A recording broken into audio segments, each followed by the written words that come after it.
After all this time, here we are. He didn't look at anyone else after that moment.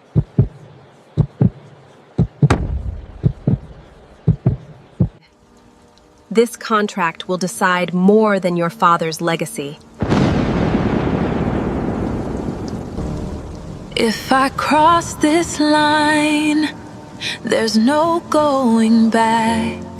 She walked into the wrong room at the worst possible moment, and he couldn't look away.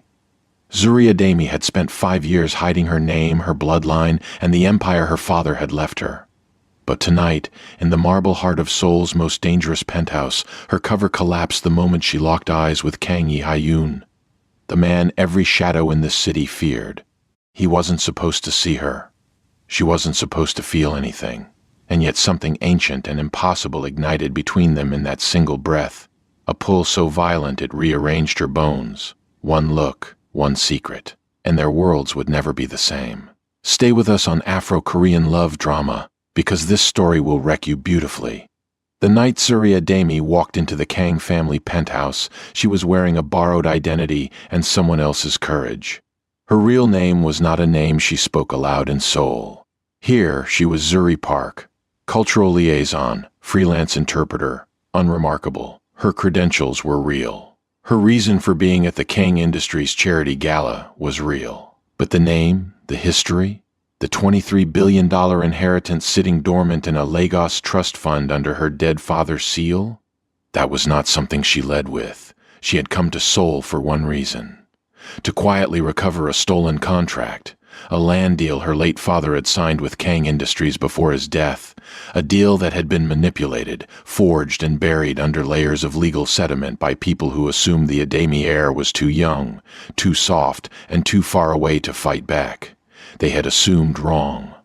Zuri moved through the gala with practiced ease, champagne flute in hand, smile calibrated to polite disinterest, her deep brown gaze cataloging every exit, every face, every power cluster in the room. She wore a deep wine-red gown that clung to her curves with quiet elegance, her locks pinned up in a crown of coiled gold. She looked like she belonged. That was the point. She did not expect him. Kang Yi-hyun stepped onto the upper mezzanine above the main hall, and the room shifted. Not dramatically. Not with gasps or sudden silence. It was subtler than that. A collective intake, a straightening of spines, a slight migration of body language toward the man at the railing. He stood in a black suit so precise it looked like architecture, one hand resting on the marble banister, dark eyes sweeping the crowd below with the patience of someone who had never once needed to hurry. He was 34. He ran the Kang Syndicate. Publicly, a conglomerate of real estate, shipping, and private equity. Privately, something older and colder than that. The kind of organization that made politicians careful and police commissioners polite. He was not supposed to be here tonight.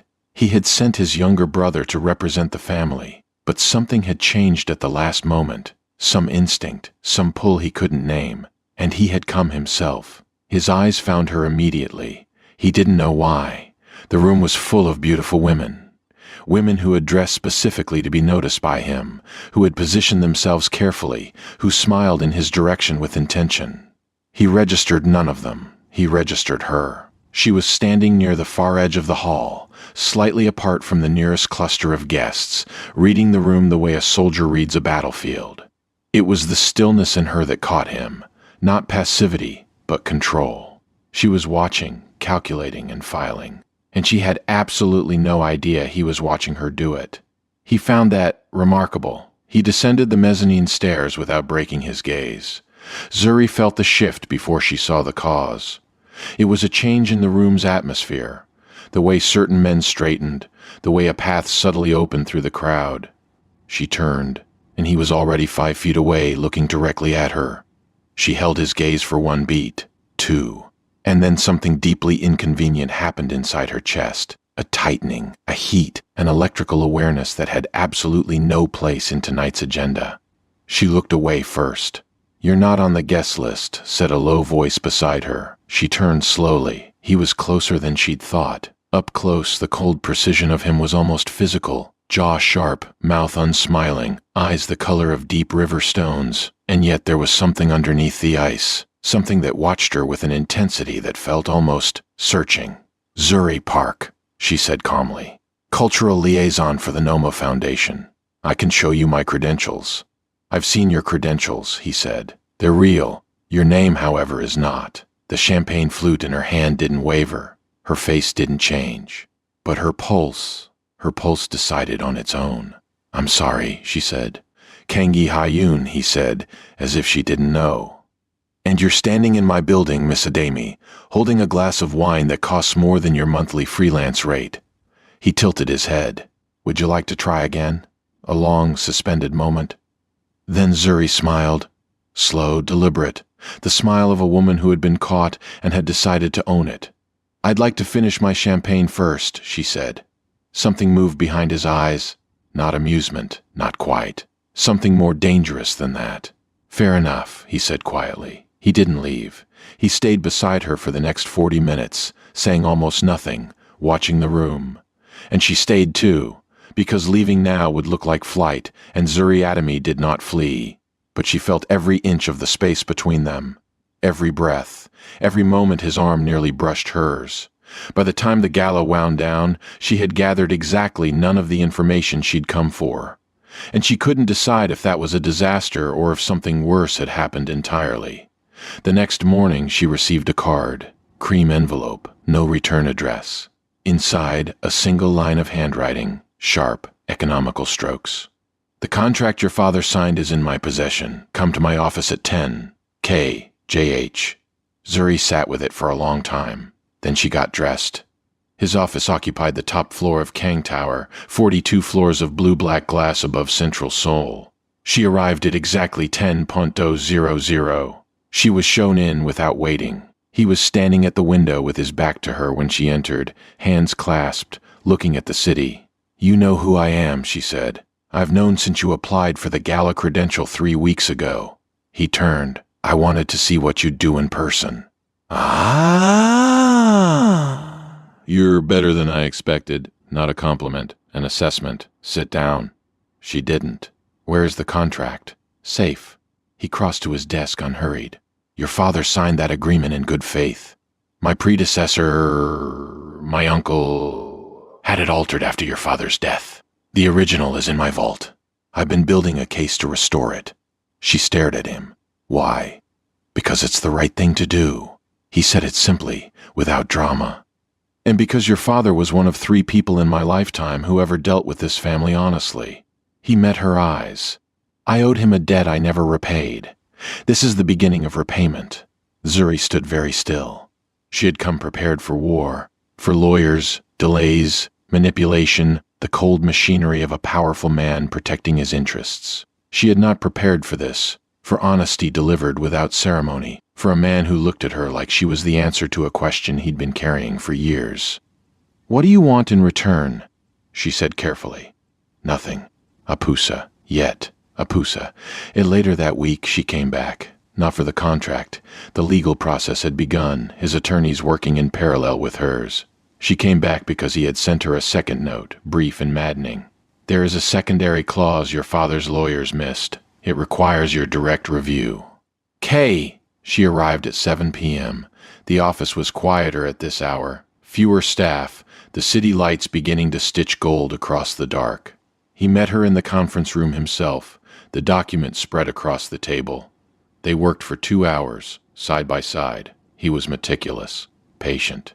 He explained the legal architecture of the clause without condescension, asked her opinion genuinely, and listened when she spoke. Twice, she caught him watching her face instead of the document. Each time, he returned his gaze to the page without acknowledgement, as if it hadn't happened. She caught herself watching him too. His hands were moving over the documents. The slight crease between his brows when he found something he didn't like. The way he went completely still when he was thinking. Not checked out, but intensely inward, gathering. By the time they finished, it was past 9. "You should eat," he said as she gathered her things. "I'm fine." "You haven't eaten since this morning." He said it without looking at her, straightening the documents. "There's a restaurant downstairs. I reserved a table in case." She stopped. "In case?" she repeated. He finally looked at her. in case you stayed long enough to need one. She should have said no. She knew the architecture of what was happening, the way proximity and shared purpose built the scaffolding of something inadvisable. She was here for a contract, not for whatever this quiet, careful man was doing to her equilibrium.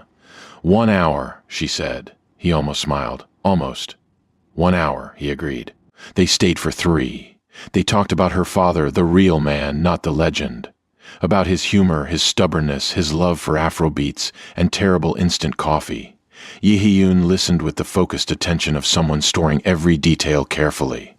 He told her about his own father briefly, in the way men who carry grief speak of it, sideways, with compression.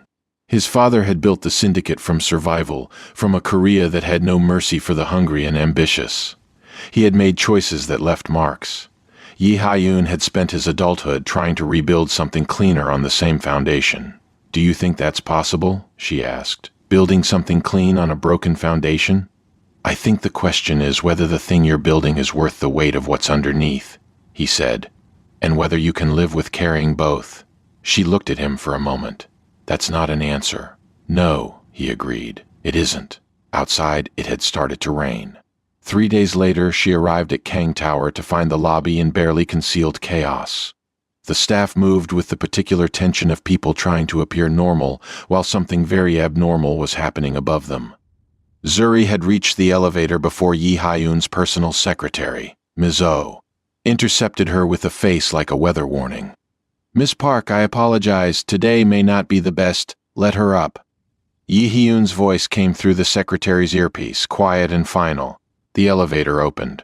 She found him on the phone when she arrived, standing at the window again, but tighter now, jaw set, the controlled stillness of him carrying an edge she hadn't seen before. A woman was seated in one of the conference chairs. She was perhaps 60, dressed in a dove-gray hanbok of extraordinary quality, her silver hair pinned with precision, her posture the posture of someone who had never once needed to ask for a room's attention. She turned when Zuri entered, and her gaze was a surgical instrument. Quick, thorough, merciless. "So," the woman said, in accented but perfect English, "this is her." Yi-hyun ended his call. "Mother." Kang Sun-hee, matriarch of the Kang family, the woman who had quietly held the syndicate together through 3 leadership transitions and 2 government investigations, looked at Zuri the way a jeweler looks at a stone of uncertain origin. "Adami," she said, "your father's name carries weight, even here." She tilted her head. "Do you?" Mother Yi-hyun said, a warning in his tone. "I'm asking her." Sun-hee didn't look away from Zuri. Zuri set her bag down and met the older woman's gaze directly. "I carry my own weight," she said. "My father's name is something I honor. It isn't something I lean on. Assurance." Then Sun-hee smiled, small, precise, and deeply calculating. "Good," she said. She looked at her son. "I've made a decision." "You don't make decisions for me," Yi-hyun said, the words quiet and absolute. "I make decisions for this family." Sun-hee stood. She was smaller than she seemed seated, but the room rearranged itself around her anyway. "The Shim family has been moving against us for 6 months. Their latest effort is an arranged visibility campaign. Their son is being positioned publicly as a pillar of the new soul, a clean alternative to the Kang name. They are trying to make us look like ruins." She looked at Zuri again. An engagement announcement would reframe the story. An African heiress, the Adami name your father's legacy and ours joined. It would signal alliance, evolution, legitimacy. Zuri went very still. "A fake engagement," she said flatly. "A strategic one," Sun-hee corrected. 3 months, public appearances, joint press presence, nothing more. She paused. "In exchange, the contract restoration process will be accelerated. You will have full legal restitution within 30 days instead of 6 months, and the Kang family will publicly certify the original terms of your father's agreement, clearing his name from any association with the altered version." Zuri's breath was controlled. Her face was controlled. Inside, something cold and clear was calculating its speed. She turned to Yi-hyun. He was watching her. His expression was unreadable, the ice of him fully present, but there was something underneath it she was beginning to recognize. A tightness. Something that might, in another man, have looked like hope. "Did you know about this?" she asked. "No," he said, simply, truthfully. "Would you have asked me yourself?" A pause that lasted exactly one breath too long. "No," he said again, and this time it cost him something. She looked at Sun Hee. 3 months, she said. "My own team reviews every public statement before release. I am not managed, briefed, or costumed without my explicit approval. The moment this is used against my father's name or mine, the agreement dissolves immediately." Sun Hee considered this. "Acceptable. And the 30 days begin today."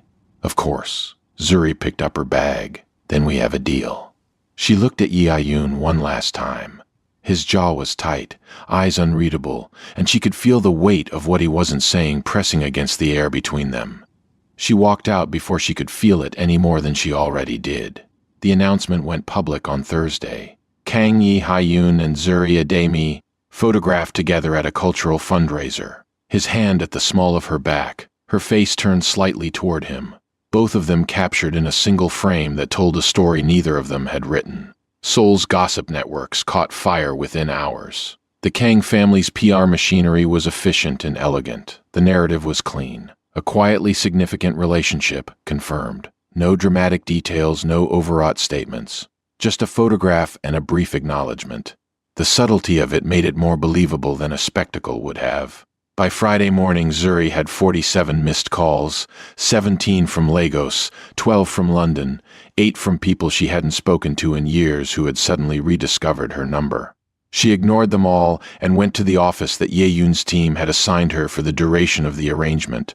A small, well-appointed room on the 38th floor of Kang Tower, positioned far enough from his office to be professional, close enough that she was aware of his presence on the floor, like a low-frequency hum she couldn't tune out. He appeared in her doorway at noon. "How are you holding up?" he asked. "Fine." She didn't look up from her laptop. "Your PR team is good. They are." He stepped inside, glanced at the half-eaten breakfast on her desk, the 3 empty coffee cups. "You didn't sleep."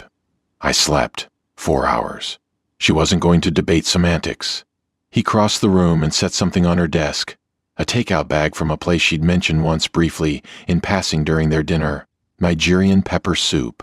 In Seoul. She looked at it. She looked at him. "How did you even find this?" she said. "I have resources," he said, without expression. She opened the bag. The smell hit her. Deep and warm and familiar in a way that made something in her chest do something she refused to analyze. She looked up again. He was already heading for the door. "Yi-Hyun." He stopped, didn't turn.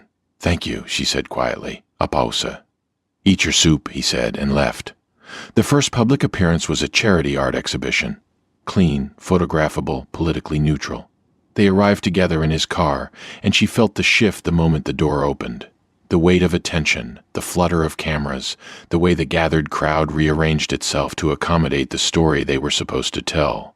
She had done harder things than walk into a room. He offered his arm at the entrance. She took it. His forearm was solid under her hand, the fabric of his jacket cool and precise. He glanced down at her once, briefly, checking, and she gave him the smallest nod. "I'm fine. Let's do this." They moved through the room together with a fluency that surprised even her. The way he naturally angled his body toward hers when someone approached, the way she answered questions smoothly, while he added just enough to make the dynamic feel real. They had not rehearsed this. It had no business feeling as natural as it did. At one point, a man she didn't know, young, confident, openly bold, cornered her near a sculpture installation, while Yi-Hyun was across the room in conversation. "You're even more extraordinary in person," the man said, his eyes doing a slow, deliberate inventory of her that she found deeply irritating. "Choi Baeum-jun, I work in acquisitions. Perhaps you've heard." "I haven't," she said pleasantly. "Then let me remedy that." He stepped closer. "I'd love to get your number, show you the parts of Seoul that aren't in the brochures." "She has a guide," said a voice. Yi Hyun had crossed the room in the time it took Baeum-jun to reach for his phone. He was beside her now, not touching her.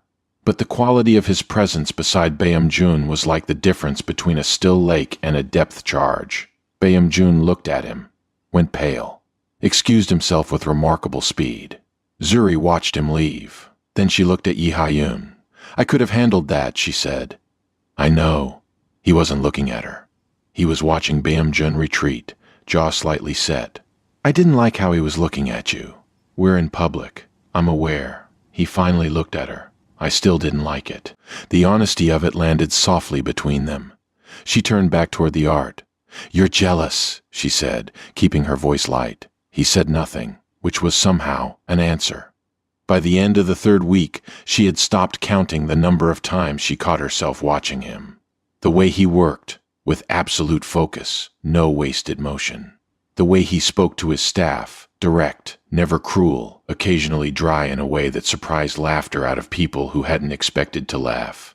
The way he looked at her across rooms when he thought she wasn't looking, with an expression he only wore when he believed no one could see it, something open, searching, almost aching. She was in trouble. She knew she was in trouble. This was not the plan. The trouble declared itself on a Tuesday evening 3 weeks in, when she stayed too late in her office and walked out to find the floor dark and quiet, and found him sitting on the couch in the common area outside her door, jacket off, one lamp on, reading through a document. You're still here, she said. I work late. He looked up. You work later. She sat down across from him, too tired to perform indifference. You don't have to wait for me. I'm not waiting for you. He returned to his document. I'm working. In the dark, in the common area outside my office. The light in my office was hurting my eyes. She looked at him. He did not look up, but the corner of his mouth moved, just slightly. She laughed, a real one, quiet and helpless. He looked up at the sound of it, and for a moment he just looked at her with that open, unguarded expression she'd been catching glimpses of, the one that made her heart do things she was refusing to name. Then he said, quietly, I like hearing you laugh. The room went still. She looked at him for a long moment. He held her gaze without flinching, without retreating behind the ice. Yi Hyun, I know, he said, softly. I know what this is, what it isn't. He looked back at his document. Get some rest. She stood. I gathered her things. At the door she paused. For the record, she said quietly, I like that you waited. She left before she could see his face change. The danger arrived, as it often does, without warning. She was leaving a coffee shop 3 blocks from Kang Tower, alone, which she was not supposed to be, a fact that Yi Hyun's security team had communicated clearly, and which she had overridden, because she needed 30 minutes of silence that wasn't filtered through the Kang family apparatus. She noticed the car first, parked where it hadn't been, moving when she moved, then the second car. She kept her pace even. Her phone was in her hand. She dialed without looking down. He answered on the second ring. Zuri. 2 cars, she said quietly, turning down a side street. Black sedans. I'm 3 blocks north of the tower. A half-second of silence that contained something violent. Don't run. Keep walking. Which side of the street? She told him. Keep talking to me, he said, and she heard the car door, the engine, the controlled efficiency of someone who had done this before. I'm 4 minutes away. I'm fine, she said, even as the first car slid into the side street behind her. I know you are, he said. I'm still coming. He was there in 3 minutes. The black sedan that materialized at the end of the street wasn't one of the 2 following her. It was a third, and the door opened before it fully stopped, and Yi Hyun stepped out with 2 of his men and the particular stillness of a man who had already decided every outcome in the next 60 seconds. The 2 cars behind her stopped. No one got out. Yi Hyun looked down the street at them for a long moment. Then he walked to Zuri, looked at her face, looked at her hands, looked at every part of her with a thoroughness that was clinical, and was also, somehow, not clinical at all. Are you hurt? No. He exhaled, slow, controlled, and then he took her hand and walked her to his car without another word. She let him. His grip was firm and warm and didn't loosen even after they were inside, even as his other hand made a call, even as his voice went cold and quiet in Korean, giving instructions she didn't fully follow. He held her hand the entire drive back. He didn't let go until they were upstairs in his office. The door closed, and the city spread below them in the dark. The Shim family, he said, standing at the window. His back was to her. They're escalating. The fake engagement has rattled them more than I anticipated. Then it's working, she said. You were followed. He turned. That's not working. That's you in danger because of something my family asked of you. I'm not fragile. I know you're not fragile. He crossed the room, stopping close. Closer than the professional distance they'd maintained. Close enough that she could see the tension in him, the leash he had on something that wanted to be much less controlled. I know exactly how strong you are. That's not the point. His voice was low. The point is that I put you in a situation and it nearly... He stopped. His jaw worked. You should have had security with you. I needed space, she said. From what? She looked at him. At the closeness of him. At the way he was looking at her. Undisguised now. The ice cracked open, something raw and searching underneath. From this, she said quietly. A silence. He didn't move back. Neither did she. Zuri, he said. Just her name. Just that. In a voice that held a question he hadn't asked, and an answer he hadn't given, and the weight of 3 weeks of careful, deliberate, impossible proximity. She closed the last distance between them. It wasn't desperate. It wasn't explosive. It was quiet. The way the most certain things are quiet. His hands finding her face, hers finding the lapels of his jacket, and the world outside the window continuing on its indifferent axis, while they stood completely still inside the moment, breathing the same air. He kissed her like she was something he had been afraid of losing before he fully had. She let herself be held like she hadn't been held in a very long time. And then, because she was Zuri Ademi, and she had learned early that wanting something was the beginning of losing it. Something in her broke away. She pulled back. He let her, immediately, hands dropping with a control that cost him something visible. This isn't part of the agreement, she said. Her voice was uneven in a way she hated. No, he said. It isn't. She picked up her bag. I need a minute. She left his office without looking back. She didn't come to the tower the next morning, or the morning after that. She worked from the apartment the Kang family had arranged for her. Answered emails, spoke with her legal team, filed documents, and moved the pieces of her father's restitution forward. She was efficient. She was disciplined. She was performing every function required of her with complete professionalism. She was also quietly falling apart. Because the problem with careful, guarded people, and Zuri was both, is that when someone finally slips inside the walls, the damage is total. There is no partial. There is no casualness. She had let him in. Somewhere between the pepper soup and the hand-holding in the dark car and the way he said her name as it mattered, she had let him in. And now she was terrified of what was to come next. On the third morning, she opened her door and found a single thing on the welcome mat. A handwritten note, folded once. I'm not going to pretend the other night didn't happen. I'm also not going to push. But I want you to know that nothing about what I feel is part of any agreement. J. She read it 3 times. Then she called her best friend in Lagos, who listened to the full story and said, with the blunt clarity of someone who had known Zuri since they were 9 years old, Zuri, baby, go back to the building. She went back to the building. He didn't make it strange. That was what undid her most.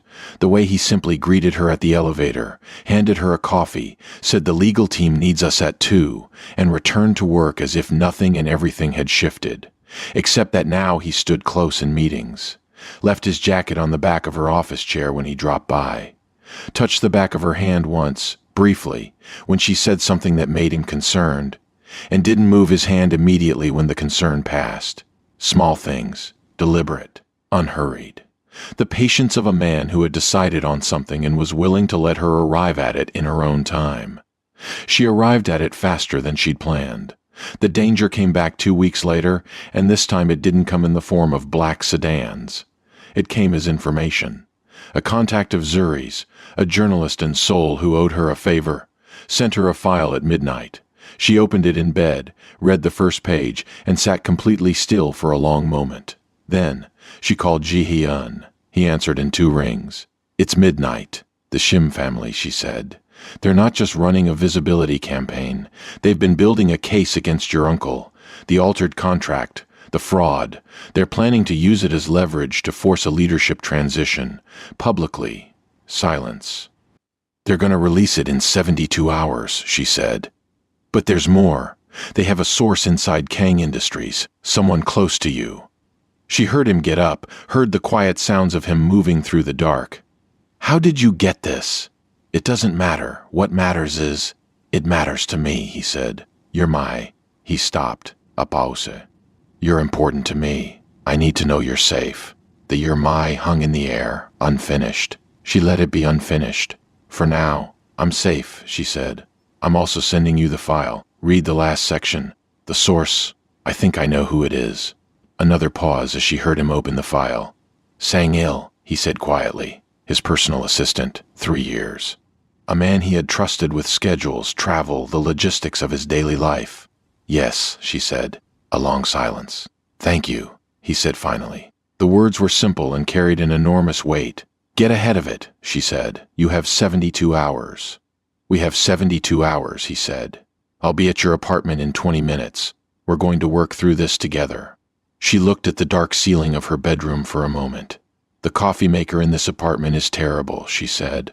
I'll bring coffee. He brought coffee and his legal team and his head of security and did not leave until 6 in the morning, by which time they had a full counter strategy in place, the mole neutralized, and a press release drafted that would get ahead of the Shim family's timeline by 36 hours.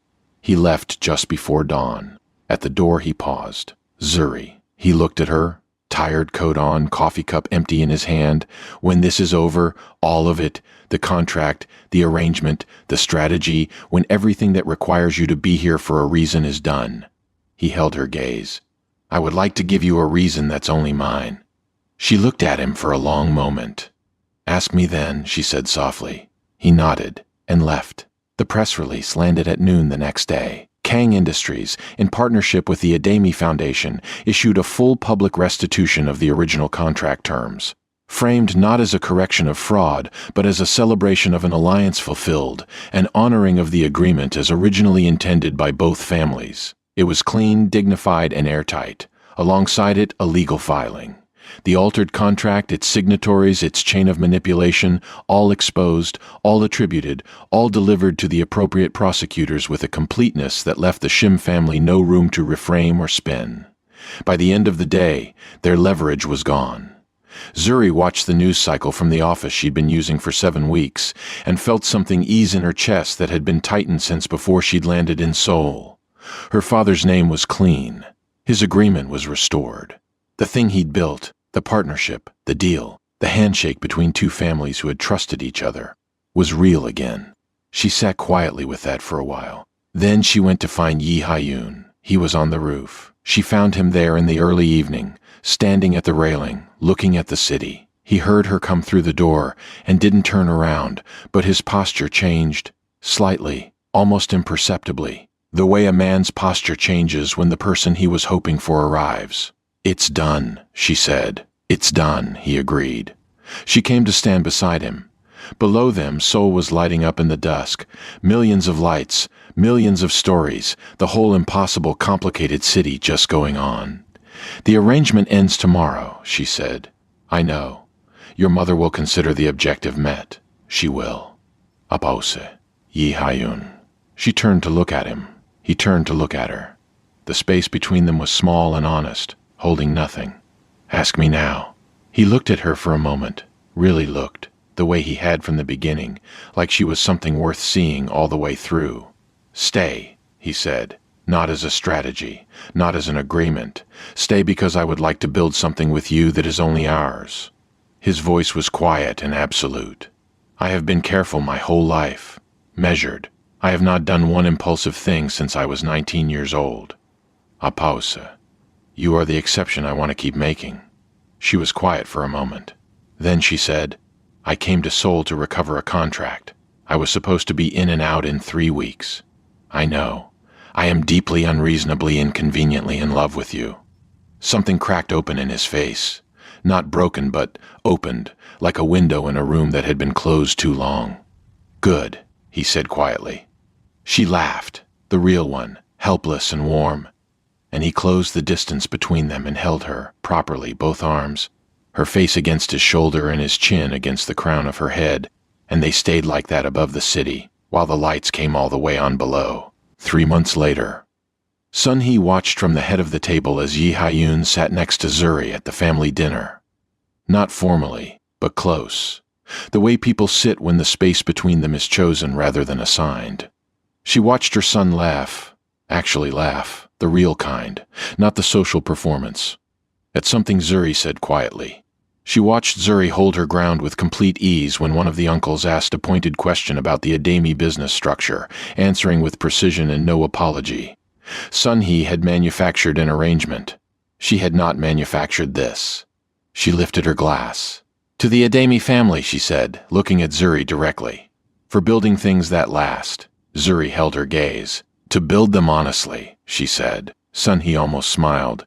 6 months after the night on the roof, in a small garden in Lagos that had been her father's, green and warm and smelling of earth and evening rain, Yi Ha-yoon went down on one knee.